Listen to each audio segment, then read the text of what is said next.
এই যে আমাদের যে খালাম্মারা যারা আছেন, যারা আমাদের মাঠটাকে পরিষ্কার রাখেন বা ড্রেসিং রুমকে আমাদের ওই এনভায়রনমেন্টটা ক্রিয়েট করে দেন যেরকম আমরা যাই বসে দেখতে পারি, তাদের সাথেও কিন্তু আমি তাদেরকে আমার রুমে ডেকে সিইও সাহেব আর ফাইন্যান্সের যে হেড ওনাদেরকে নিয়ে আমি তাদের সাথে বসেছি। আমি জিজ্ঞেস করেছি যে কোন জায়গায় কারাপশন হচ্ছে। মজার বিষয়টা শুনলে আপনারা অবাক হবেন, খুবই সামান্য বিষয় কিন্তু আমার জন্য এগুলো খুব ইম্পর্টেন্ট।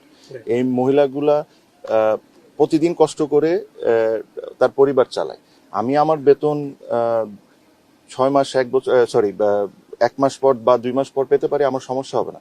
এনাদের বেতন যদি একদিনও লেট হয় এটা কিন্তু অনেক বড় প্রবলেম। তো আমি তাদেরকে ডাকলাম, যে জিজ্ঞেস করলাম যে কি সমস্যা।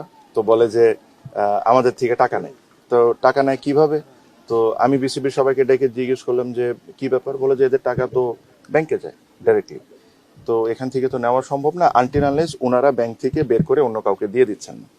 তারপরে হিসাব করে দেখলাম যে গন্ডগোলটা হলো ওভারটাইমে করছে কি, আপনার অনেক ক্ষেত্রে যার বেসিক স্যালারি যতটুক তার চেয়ে বেশি অনেকে ওভারটাইম পাচ্ছে। তো ওভারটাইম লিস্ট যখন আমি আর আমার সিইও প্লাস ফাইন্যান্স বসে দেখলাম, তো দেখলাম যে কিছু কিছু মহিলা হলো 28 ঘন্টা, 25 ঘন্টা, 32 ঘন্টা, 36 ঘন্টা, আর কিছু কিছু দেখতেছি 90 ঘন্টা, 92 ঘন্টা, 80 ঘন্টা, 85 ঘন্টা। তো আমি বুঝলাম যে কাহিনী আছে এখানে। যে 3-4 জন মহিলা বসেছিল, আমি তাদেরকে নাম জিজ্ঞেস করলাম, তারা তো কমপ্লেন নিয়ে এসেছেন। তো তাদের নাম যখন বলে তখন দেখি তাদের লিস্ট হলো 25 ঘন্টা, 28 ঘন্টা। মানে তাদের সাথে আন্ডারস্ট্যান্ডিং হয়নি ওই বিসিবির ওই ব্যক্তির। হ্যাঁ, তো যাদের সাথে আন্ডারস্ট্যান্ডিং হয়েছে তাদের কি ওভারটাইমটা নেয়, ওদের অ্যাকাউন্টেই যায়, কিন্তু ওখান থেকে বের করে আবার ওই মহিলাগুলা ওই লোকটারে দিয়ে দিচ্ছে।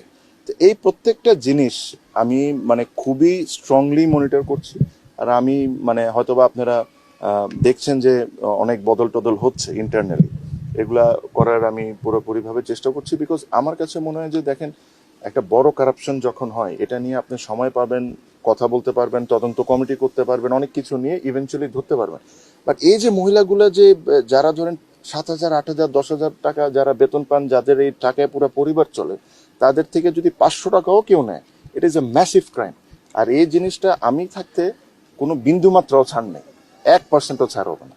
সো এই জিনিসগুলা আপনাদেরকে জানানোটাও ইম্পর্টেন্ট, আপনারাও এই জিনিসগুলো তুলে ধরবেন, সো দ্যাট পরবর্তীতে কেউ যদি কোম্পানি এসে এরকম টেন্ডারে কাজ পায়, এই ধরনের 2 নম্বরে যেরকম না করতে পারে। আর আপনারাও নজর রাখবেন, এটা আমার আপনাদের রিকোয়েস্ট আমার পক্ষ থেকে, এই ধরনের কোনো গরিবের যেরকম কোনো সমস্যা না হয়।